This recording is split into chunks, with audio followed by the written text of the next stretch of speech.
The London Weekend Show, 2278 221176, Part 2, Take 1.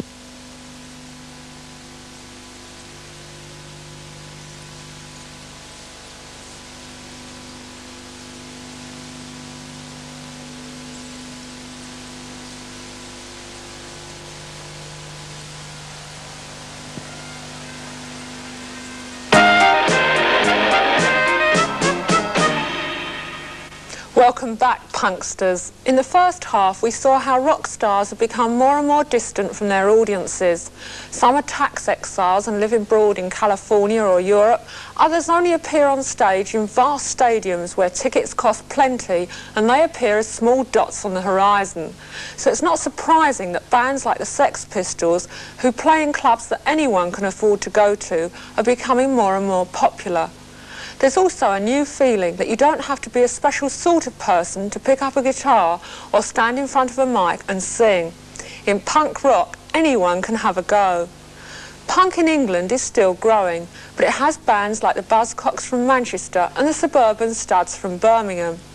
Here in London, apart from the Pistols, there are about a dozen or so imitators.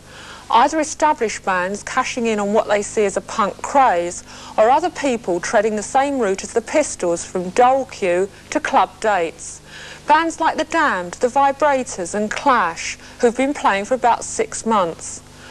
What is there in their apparently negative and destructive lyrics for fans to identify with? I went along to the rehearsal rooms in Camden to ask Clash. Why do you think punk rock started in the first place? Well, because it's like, it's got nothing to do with them anymore when like Rod Stewart gets up there and starts like going on with his string orchestra, you know what I mean? It's not what you feel like. So you've got to have some music what you feel like. Otherwise you go balmy, don't you?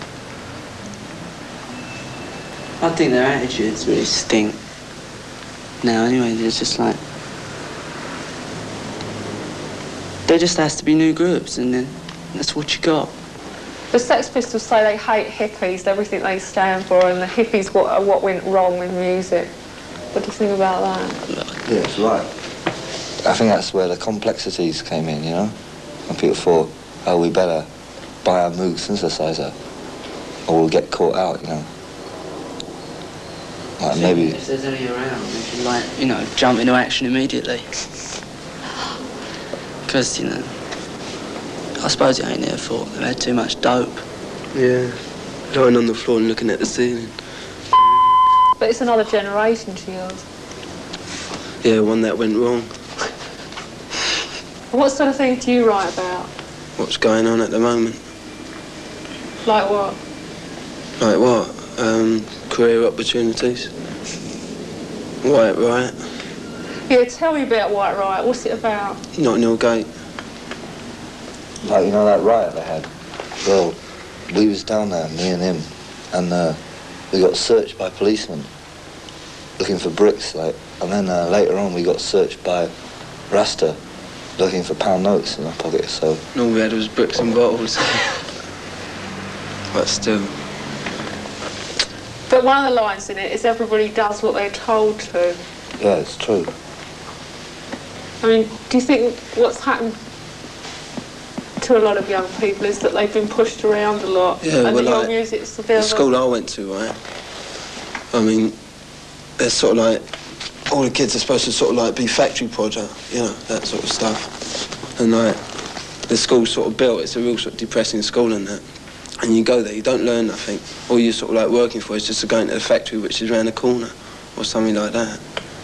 And, well, most of the mates I know are all working in the factory. Are there a lot of your fans on the dole? I mean, do they feel the same way? Yeah, else they wouldn't come to our gigs, would they? If they weren't on the dole, would they be your fans? Well, I mean, if there was jobs, then they wouldn't be on the dole. And maybe we'd be singing about love and kissing or something. So the new groups claim they're singing about the situations that they and their fans find themselves in. Well, are they? The Sex Pistols' first single is aggressively called Anarchy in the UK. But what do they mean by anarchy?